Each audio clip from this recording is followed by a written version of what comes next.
கடகராசி என்பவர்களே, கடகராசி அப்படிங்கிறது ஒரு சாப விமோச்சனம் பெற்ற ராசி அப்படின்னு சொல்லலாம். பல கஷ்டங்கள், அப்படியே சொல்ல முடியாத கஷ்டங்கள், இடமாற்றம், தொழில் மாற்றம், பணத்தை கொடுத்து இழந்தது, பணத்தினால கஷ்டப்பட்டது, நகையை விற்கிறது, அந்த மாதிரி நிறைய விஷயங்கள்லாம் நடந்திருக்கும். தொழில் ரீதியான விஷயங்களும் நிறைய லாக் ஆகிருப்பீங்க, சில கஷ்டங்கள் அனுபவிச்சிருப்பீங்க, அதிகமாக இடமாற்றத்தை சந்திச்சிருப்பீங்க.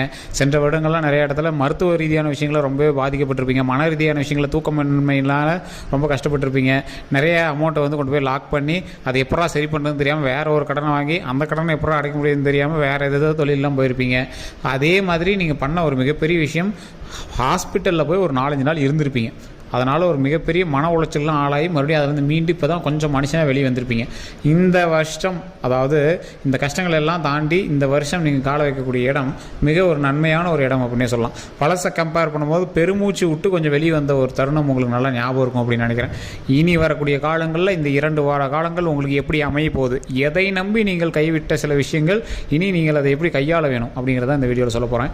நிறைய பேருக்கு நிறைய கேள்விகள் இருக்கும். ஒவ்வொரு கேள்விகளாக நான் வந்து இந்த வீடியோவில் சொல்லிகிட்டே வர போகிறேன். அதுக்கான பதில்களும் சொல்லிகிட்டே வரப்போகிறேன். அதையெல்லாம் முழுமையாக பார்த்து தெரிஞ்சுக்கோங்க. இந்த விஷயம் கண்டிப்பாக உங்களுக்கு உதவும். சில பரிகாரங்களும் நான் சொல்கிறேன், அதை கண்டிப்பாக பண்ணுங்கள். அது மிகப்பெரிய நன்மை தரும்.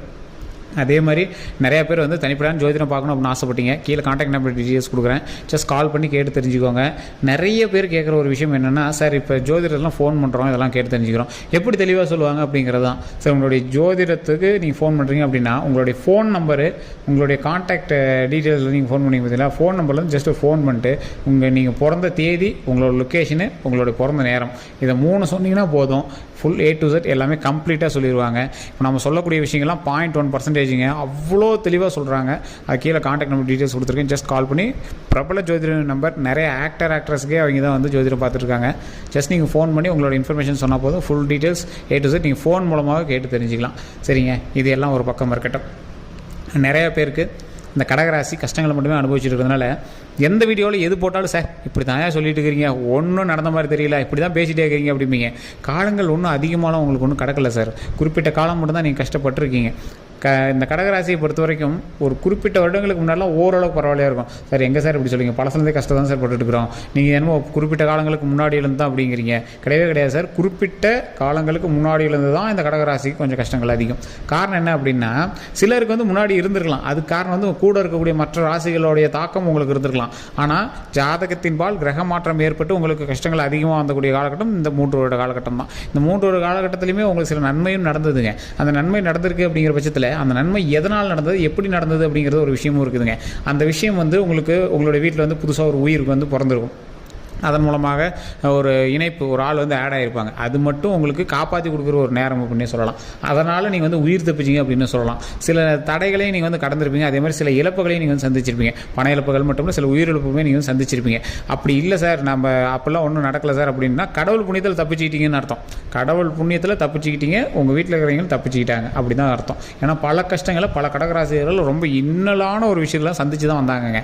நீங்கள் அப்படி சந்திக்கலை, நிறைய துன்பங்களை மட்டும் தான் சந்தித்தோம், கஷ்டங்களை சந்தித்தோம் அப்படின்னா இதுக்கு மேலே நன்மைகள் மட்டுமே, மகிழ்ச்சி மட்டுமே நடக்கக்கூடிய ஒரு காலகட்டமாக இனி வரக்கூடிய காலகட்டங்கள் கண்டிப்பாக இருக்கும். அதுதான் தெளிவாக சொல்கிறோம் சார். அதே மாதிரி எடுத்த உடனே அப்படியே உங்களை வந்து சரி பண்ணி விடாதுங்க. எல்லாரும் கேட்குறது அதே தான். ஜோதிடம் பார்த்தாச்சு, பார்த்த உடனே 100% சரியாயிடும். இது ஒன்று டாக்டர்கிட்ட போய் ஊசி போட்டு சரியாக ஒரு மேட்ரு இல்லைங்க. ஒரு மாத்திரை போட்டோடனே சரியாக ஒரு மேட்ரு இல்லைங்க. இப்போ ஒரு படத்தில் கூட சொல்லுவாங்களே, செவ்வாய் தோஷம் அப்படின்னா இந்த மாத்திரை போட, அந்த மாத்திரை போட்டு சரியாக போயிருந்தேன். அப்படிலாம் ஒன்றும் கிடையாதுங்க. பரிகாரம் பண்ணால் சரியாகுது அப்படின்னா எவ்வளோ விஷயங்கள் இருக்குதுங்க அப்படிலாம் சரியாகிறதுக்கு. அப்படிலாம் ஒன்றும் கிடையாதுங்க. ஆனால் தெளிவாக ஒன்று தெரிஞ்சுக்கணும். கடவுளிடம் வணங்கினால் அந்த விஷயத்தை வேறு மாதிரி சரி பண்ணலாம். ஒரு எக்ஸாம்பிளுக்கு, உங்களுக்கு பண விரயம் இருக்குது அப்படிங்கிற பட்சத்தில் அதை சுப பண விரயமாக பண்ணணும். ஒரு எக்ஸாம்பிளுக்கு, வேறு விஷயத்தில் உங்களுக்கு ஒரு பணம் வந்து செலவாகுது அப்படின்னா அப்படி அந்த கெட்ட விஷயத்தில் எனக்கு செலவாக வேண்டாம். நன்மையாக ஒரு இப்போ 3 லட்ச ரூபா செலவாகுது, அதை நான் கார் வாங்குகிறேன், லேண்டில் இன்வெஸ்ட் பண்ணுறேன், வீடு கட்டுறேன், அந்த மாதிரி சுப விஷயங்களை சரி பண்ணேன். கல்யாணம் ஆகுது, கல்யாணத்துக்கு செலவு பண்ணி குழந்தைங்களுக்கு காது குத்துறாங்க, அந்த மாதிரி செலவு பண்ணுறேன். இந்த மாதிரி சுப விஷயங்களாக பண்ணால் அந்த செலவு பண்ண அமௌண்ட் வந்து மன திருப்தி கொடுக்குதுல, அந்த மாதிரி பண்ணும் அப்படிங்கிறதுக்காக தான் கடவுளை வணங்குறது. அதாவது உங்களுக்கு நடக்கக்கூடிய விதியின்பால் அது நடந்துட்டு தான் இருக்கும். அதை வந்து பாசிட்டிவாக மாற்றுறது கடவுள் கையில் இருக்குது. இதுதான் வந்து நீங்கள் கடவுளை கும்பிட்றதுக்கும் ஜோதிடத்தை பார்த்து தெரிஞ்சுக்கிறதுக்கும் முக்கியமான ஒரு விஷயம். இப்போ இந்த கடகராசி என்ன பண்ணும்? கடகராசி சில ஆண்டுகளாக கஷ்டங்கள் அனுபவிக்கிறீங்க, சரி, பண விரயம் ஏற்பட்டது சரி, தொழில் விஷயங்கள்னால நீங்கள் வந்து இடமாற்றம் நடந்தது சரி, நிறைய பேருனால ரொம்ப மருத்துவ ரீதியாகவும் உடல் ரீதியாகவும் பாதிக்கப்பட்டதும் சரி, இது எல்லாமே இதுக்கு மேலே சரியாகணும் அப்படிங்கிறதான ஒரு முக்கியமான தருணம். இப்போ நீங்கள் கடவுள் வழிபாடு கண்டிப்பாக பண்ணணும், தெய்வ வழிபாடு, குலதெய்வ வழிபாடு கண்டிப்பாக பண்ணணும். குலதெய்வத்தை போய் வணங்குறீங்க, குலதெய்வத்தை வணங்கிட்டு அடுத்து நீங்கள் பண்ணக்கூடிய ஒரே ஸ்டெப் என்ன அப்படின்னா, ரெண்டே மேட்ரு. ஒன்று நீங்கள் செய்யணும், இன்னொன்று செய்யக்கூடாது அப்படிங்கிறது. ஒன்று கடவுளை வணங்குவது, இன்னொரு விஷயம் என்ன அப்படின்னா மற்றவர்களை நம்பி பணம் போடுவது. இந்த கடகராசியை பொறுத்த வரைக்கும் பில்டப்பாக வாழணும், மற்றவங்க முன்னாடி கெத்தாக காட்டணும், மற்றவங்க முன்னாடி வாழ்ந்து காட்டணும் அப்படிங்கிற ஒரு காரணத்தினாலேயே நிறைய செலவு பண்ணி மாட்டியிருப்பாங்க. நீங்கள் உண்மை அப்படின்னா உண்மைன்னு சொல்லுங்கள். உங்களுடைய லைஃப்பில் நீங்கள் முன்னேறணும் அப்படின்னு ஆசைப்பட்டது அதிகபட்சம் உங்களை விட நீங்கள் வேறவங்க பண்ணாங்க அப்படின்னு உங்கள் மைண்டில் ஓடினதுனாலே தான். சார் அவங்களாம் வீடு வாங்கியிருக்காங்க சார், நான் என்ன வீடு வாங்கலாம்னு ஆசைப்பட்டேன், ஆனால் இது பொறாமலாம் இல்லை சார், ஆனால் வாங்கணும்னு ஆசைப்பட்டேன். எல்லாத்துக்குமே இது இருக்கிறது தானே சார், ஒரு வீடு கட்டணும்னு ஆசைப்படுறது இருக்கிறது தானே சார், அப்படி தான் சார் நானும் ஆசைப்பட்டேன். ஆனால் லோன் அதிகமாக போய் சார், லோனை கட்ட முடியல சார், இப்படி மற்றவங்களால பண்ணாங்க சார். அவன் கார் வாங்கியிருக்கான் சார், நான் கார் வாங்கணும்னு ஆசைப்பட்டேன் சார், ஆனால் என்ன சார் அமௌண்ட் கம்மியாக இருந்தாலும் லோன் போட்டேன் சார், இப்போ கொஞ்சம் லோன் அடைக்கிறது கொஞ்சம் இதாக இருக்குது சார். இந்த மாதிரி விஷயங்களால தான் நீங்கள் நிறைய கவர் ஆகியிருப்பீங்க. இது மாதிரியே நிறைய ஆடம்பர பொருட்களும் ஆடம்பர தேவைகளும் கொஞ்சம் அதிகமாக ஆட்கொண்டதுனால தான் நீங்கள் லாக்காகி உட்கார்ற நிலைமைக்கு வந்ததுங்க சார். இதுவுமே உங்களுக்கு கொஞ்ச நாள் தான் அந்த லாக்கெலாம், அதெல்லாம் சரியாயிடுங்க. நீங்கள் ஒன்றும் கவலையே பட தேவையில்லை. வாழ்நாளில் அதிக கஷ்டங்களை சந்தித்தவர் கடகராசிக்காரர்கள், வாழ்நாளில் அதிக மகிழ்ச்சியையும் சந்திப்பவர் கடகராசிக்காரர்கள். காரணம் என்ன? இதற்கு முன்னாடி நீங்கள் கேட்ட எல்லா விஷயங்களும் கிடைச்சது, இப்போவும் உங்களுக்கு கிடைக்கிது. ஆனால் என்ன, பயம் உங்களை ஆட்கொண்டது, மரண பீதி உங்களை ஆட்கொண்டது. அந்த விஷயங்கள் எல்லாமே சரியாகும். இனி வரக்கூடிய காலகட்டங்கள் எல்லாமே பளிச்சுன்னு சரியாகும். அதே மாதிரி பழைய அளவுக்கு வருமானமும் உங்களுக்கு வந்துகிட்ருக்கும். இப்போவுமே உங்களுக்கு ஒன்றும் வருமானத்துலாம் தடை இல்லை சார், உங்களால் சேவ் பண்ண முடியல. வர வருமானம் அப்படியே செலவாகுது, சேவிங்ஸ்னு எடுத்து வைக்க முடியல. இஎம்ஐ கட்டுறோம், லோன் கட்டுறோம், சம்பளம் வருது, ரிப்பீட்டு. இஎம்ஐ கட்டுறோம், லோன் கட்டுறோம், சம்பளம் வருது, ரிப்பீட்டு. அப்படி தான் சார் இருக்குது. சேவிங்ஸ்னு எதுவுமே என்ன எடுத்து வைக்க முடியல சார். இனிமேல் இஎம்ஐ கட்டுறோம், பணம் வருது, அதே மாதிரி அதை சேவிங்ஸ்லேயும் போடுறோம், கை காசும் எடுத்து செலவுக்கு வச்சுக்கிறோம். இதுக்கு மேலே அப்படியே மகிழ்ச்சி அப்படியே சுற்றிகிட்டே இருக்கும், அப்படியே மகிழ்ச்சியாகவே வந்துகிட்டே இருக்கும். ஸோ அதனால் நீங்கள் கவலையே பட வேண்டாம். அதுவும் உடனே மாறாது, கொஞ்சம் கொஞ்சமாக தான் மாறிட்டு வரும். இப்போ தானே உங்களை அந்த ரொம்ப கஷ்டத்துலேருந்து கொஞ்சம் மீட்டு கொண்டு வந்திருக்கு. இப்போ மீட்டு கொண்டு வந்து நீங்கள் என்ன பண்ணணும், கொஞ்சம் ரிலாக்ஸ் ஆகும். ரிலாக்ஸ் ஆகிட்டு தான் நீங்கள் நடக்க ஆரம்பிக்கணும். நடக்க ஆரம்பிச்சதுக்கப்புறம் தான் நீங்கள் ஓடி ஓடி வேலை பார்க்க ஆரம்பிக்கணும். ஓடி ஓடி வேலை பார்க்க தான் உங்களுக்கு அதுக்கான இன்சென்டிவை கடவுள் கொடுக்கும். நீங்கள் பண்ணத்துக்கான ஊதியத்தை கடவுள் கொடுக்கும். அதுக்கு தகுந்தாற் போல் நீங்கள் எக்ஸ்ட்ரா ஒர்க்கும் பண்ணிக்கிறப்பா, இந்த ஓவர் டைம் பார்த்து நல்லா ஒர்க் பண்ணுற அப்படின்னு உங்களுக்கு இன்னும் நிறைய வருமானத்தை நமக்கு கடவுள் கொடுக்கும். ஸோ இது எல்லாத்தையும் நம்ம பண்ணோம் அப்படின்னா கடவுள் மீது மரியாதையை வைக்கணும். நீங்கள் சில விஷயத்தினால கடவுளையே வெறுத்திருப்பீங்க. இந்த உண்மை அப்படின்னா மறக்காம கமெண்ட் செக்ஷனில் பற்றி விடுங்க. எந்த கடவுள் சார் நம்புறது அப்படிங்கிற மாதிரிலாம் இருப்பீங்க. இப்போவும் சொல்கிறேன், இந்த கடகராசிக்காரர்கள் குலதெய்வ வழிபாடு பண்ணுங்கள்.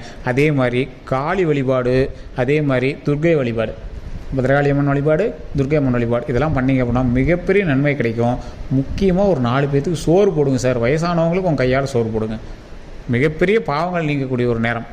இந்த 2 வார காலத்தில் நீங்கள் எவ்வளோக்கு எவ்வளோ மற்றவங்களுக்கு நன்மை செய்கிறீங்களோ, எவ்வளோக்கு எவ்வளோ மற்றவங்களுக்கு சாப்பாடு போடுறீங்களோ, எவ்வளோக்கு எவ்வளோ மற்றவங்க நல்லா இருக்குன்னு நினைக்கிறீங்களோ, அவ்வளோக்கு எவ்வளோ நீங்கள் வளர்ச்சி அடைவீங்க. இதுதான் உண்மை, இதுதான் பிரபஞ்சத்தின் உண்மை, இதுதான் பிரபஞ்ச சக்தி சொல்லுவது உங்களுக்கு.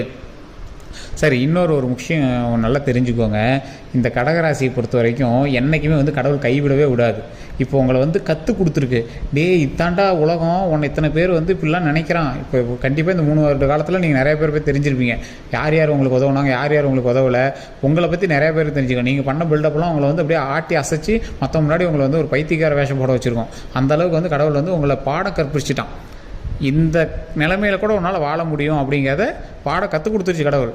அதற்கு மேலே இதுக்கு மேலே ஆடம்பரமோ இல்லை இந்த மாதிரி பில்டப்போ அதிகமாக பண்ணக்கூடாது அப்படிங்கிறது உங்களுக்கு கடவுள் கற்றுக் கொடுத்துருக்கும். ஸோ இனி வரக்கூடிய காலகட்டங்களில் மகிழ்ச்சியை மட்டுமே உண்டாகுவதற்கு ஒரு அத்தியாவசிய தேவைகள் மட்டும்தான் இருந்தாவே நம்மளால் உயிர் வாழ முடியும் அப்படிங்கிற அளவுக்கு கடவுள் கற்றுக் கொடுத்துருச்சு. இதுக்கு மேலே நீங்கள் எப்படி வாழ்கிறீங்க அப்படிங்கிறது உங்களுடைய நடத்தையை பொறுத்து கடவுள் வருமானத்தை கொடுக்கும். இவ்வளோதான். இப்போது வருமானம் ஒன்றும் உங்களுக்கு லோவாக கிடையாது. தொழில் ரீதியாக பார்த்தாலும் உங்களுக்கு ஓரளவுக்கு பரவாயில்ல தான். இடமாற்றம் இருக்கும், அதனால் மன பிரச்சனைகள் கொஞ்சம் இருக்குது, அவ்வளோதான். உடல் ரீதியான விஷயத்தை பழைய சில கம்பேர் பண்ணும்போது ஓரளவுக்கு ஓகே தான். தூக்கமின்மை இல்லாமல் இருந்து பழச கம்பேர் பண்ணும்போது ஓரளவுக்கு ஓகே தான். உங்களுக்கு பேக்கப் இல்லை அப்படின்னு நினச்சிருக்கீங்க, ஆனால் ஓரளவுக்கு பேக்கப் இருக்குது, அதுவுமே உங்களுக்கு மனதார தெரியும். இருந்தாலும் மனசு ஏற்றுக்க முடியல, ஓகே தான். உங்களால் லோன் இருக்குது, லோன் கட்ட முடியுது, ரொம்ப இறுக்கி தான் கட்டுறீங்க, ஓகே தான். ஆனால் கட்ட முடியுது, ஏதோ ஒன்று பண்ணி போகிறோம் சார், கடனை வாங்கி கட்டி போடுறோம், அது கொஞ்சம் கடன் அதிகமாக இருக்குதே தவிர ஆனால் கட்டிடுறீங்க, ஓகே தான். இந்த எல்லா விஷயங்களுமே கொஞ்சம் கொஞ்சமாக சரியாயிட்டே தாங்க வருது. குறிப்பிட்ட காலகட்டங்களில் உங்களுக்கு அதிகமாக ஒரு நன்மை கிடைக்கும். அப்போ இருக்கிற சின்ன சின்ன ப்ராப்ளமும் சரியாயிடும், அவ்வளோதான். மற்றபடி எந்த ஒரு ப்ராப்ளமும் இனி கடகராசிக்கு கிடையாது. இந்த 2 வார காலங்களில் அதிகமாக குலதெய்வ வழிபாடு பண்ணுங்கள், துர்க்கையம்மன் வழிபாடு பண்ணுங்கள், இல்லை பத்திராளியம்மன் வழிபாடு பண்ணுங்கள். அதே மாதிரி சில பொருட்களோ உணவுப் பொருட்களோ வாங்கி பெரியவங்களுக்கு தானம் பண்ணுங்கள். இது ரொம்ப ரொம்ப நல்லது. உங்களுக்கு நல்லா தெரியும். நீங்கள் வந்து காளியம்மன் வழிபாடு பண்ணால் உங்களுக்கு எவ்வளோ நல்லது நடக்குதுன்னு உங்களுக்கே தெரியும். அதே மாதிரி ஓம் துர்க்கையம்மனே போச்சு, ஓம் துர்க்கையம்மனே போச்சு, ஓம் துர்க்கையம்மனே போச்சு அப்படின்னு மறக்காம கமெண்ட் செக்ஷனில் பதிவிட்டு ஃப்ரீ டைமில் வீட்டில் கண்டிப்பாக சொல்லி பாருங்க. இதை பற்றி உங்களுக்கு ஏதாவது கருத்துக்கள் இருக்குது அப்படின்னா மறக்காம கமெண்ட் செக்ஷனில் பதிவிடுங்க. இந்த வீடியோ பிடிச்சிருந்தால் லைக் பண்ணுங்கள். FB பார்த்தீங்கன்னா ஃபாலோ பண்ணிக்கோங்க. எல்லோருக்கும் நன்றி நண்பர்களே.